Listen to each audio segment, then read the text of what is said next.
ఒక సర్వే చేస్తున్నాం. Next CM AP ఎవరు వస్తే బాగుంటుందని. మీరు ఎవరు వస్తే బాగుంటుంది అనుకుంటారు? చంద్రబాబు వస్తేనే బాగుంటుంది. చంద్రబాబు వస్తేనే బాగుంటుంది. ఇందాక జగన్ అన్నారు. చంద్రబాబు వెళ్ళింది నేను. ఓకే. ఎందుకు చంద్రబాబు గారు ఎందుకు వస్తే బాగుంటుంది అనుకుంటారు? ఎందుకంటే ఏపీ నుంచి ఇక్కడ దాకా మేము ఎందుకు వచ్చాం? జాబ్స్ కోసమే కదా. అదే చంద్రబాబు ఉంటే మాకు ఆ జాబ్స్ అనేది అక్కడే తీసుకొస్తాడు. ఇక్కడ రావాల్సిన అవసరం ఉండదు కదా. కంపెనీస్ అనేది తెస్తాడు, యువతకి ఉద్యోగాలు అనేది కల్పిస్తాడు. ఇప్పుడు మరి జగన్మోహన్ గారు మనకు చాలా సంక్షేమ పథకాలు అయితే పెట్టారు కదా, దాని మీద మీ అభిప్రాయం ఏంటి? ఏముంది, అప్పు చేసి కూర్చున్నాడు. పథకాలు పెట్టి ఏం లాభం ఉంది? అప్పులు ఉన్నాయి కదా.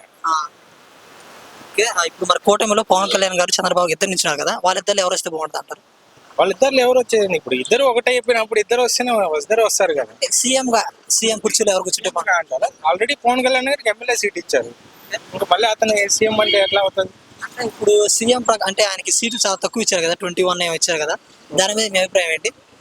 అంటే అది వాళ్ళిద్దరు అండర్స్టాండింగ్. అంటే దాని గురించి మనం తప్పుగా మాట్లాడే అంత పెద్దోళ్ళం కాదు, దాని గురించి మనం తప్పుగా చెప్పలేం కూడా. మీరు అనుకున్న ప్రకారం జగన్ గారు వస్తే బాగుంటుంది అనుకున్నారా, చంద్రబాబు గారు వస్తే? చంద్రబాబు వస్తా అంటారు. అంటే ఇప్పుడు చూసుకుంటే మనం వాళ్ళ పార్లమెంట్ లాంగ్వేజ్ అంత బాగోదు కదా, అంటే కొడాలి నాని గారు కానీ, పేరు నాని కానీ, దాని మీద మీ అభిప్రాయం ఏంటి? ఏముంది, మన చేతిలో అధికారం ఉంటే మనం ఏం చేయాలి? న్యాయం చేయడానికి చూడాలి కదా, అంతేగాని అన్యాయం కోసం ఎంతసేపటికి మన చేతిలో ఏదో అధికారం ఉందని వాళ్ళంతా మన కింద తక్కువ అన్నట్టుగా ఎవరిని చూసి నీ ఇష్టం వచ్చినట్టు మాట్లాడకూడదు కదా. అధికారం ఉంటే నువ్వేం చేయాలి? నీ అధికారాన్ని నీకు వీలైంది నువ్వు ప్రజలకు చేయాలి, కానీ నీ ఇష్టం వచ్చినట్టు నోరు పారేసుకోకూడదు కదా ప్రజల మీద. అంటే ఇప్పుడు వాళ్ళని ఏ అభివృద్ధి అడిగినా కానీ పవన్ కళ్యాణ్ గారికి మూడు పెళ్ళి అంటున్నారు, దానికి మీ అభిప్రాయం ఏంటి? మూడు పెళ్ళిళ్ళు అంటే మూడు పెళ్ళిళ్ళు చేసుకున్న వాళ్ళు ఎవరు లేరు కదా, ఎంతమంది లేరు? ఇప్పుడు అందరు రాత్రులు ఒకటేలాగా ఉండవు కదా. అతను రాత బాగలేదు, అతనికి నచ్చలేదు, వాళ్ళు విడిపోయారు, మళ్ళీ చేసుకున్నారు, అంతే. ఎంతమంది లేరు? ఒక పెళ్లిలే చేసుకున్నారా ఏంది? అంటే మీరు అనుకున్న ప్రకారం ఎవరు వస్తే బాగుంటుంది అనుకున్నారు? ఫైనల్ గా చంద్రబాబు వస్తేనే బాగుంటది. ఆల్మోస్ట్ ఇక్కడ హైదరాబాద్ లో అమీర్పేట్ కానీ ఇక్కడ ఉండే యూత్ అంతా, సాఫ్ట్వేర్ రంగంలో కూడా ఉండే యూత్ అంతా ఏపీ వాళ్ళే ఉన్నారు ఇక్కడ.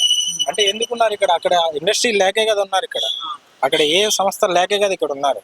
అక్కడ కూడా మనకి సంస్థలు అనేవి, ఐటీ కంపెనీలు అనేవి తీసుకొని వస్తే మన వాళ్ళు కూడా అక్కడ డెవలప్ చేస్తారు, చంద్రబాబు డెవలప్ అవుతాడు, అంతా బాగుంటుంది అని. ఈసారి చంద్రబాబు వస్తేనే బాగుంటుంది. ఏం పేరు చెప్పారు నాకు? Vijay Kumar. Thank you bro. Next ఇది వస్తుంది, ఈ రోజే పెట్టాను ఛానల్. ఈ రోజు ఈవినింగ్ లోకి వస్తుంది.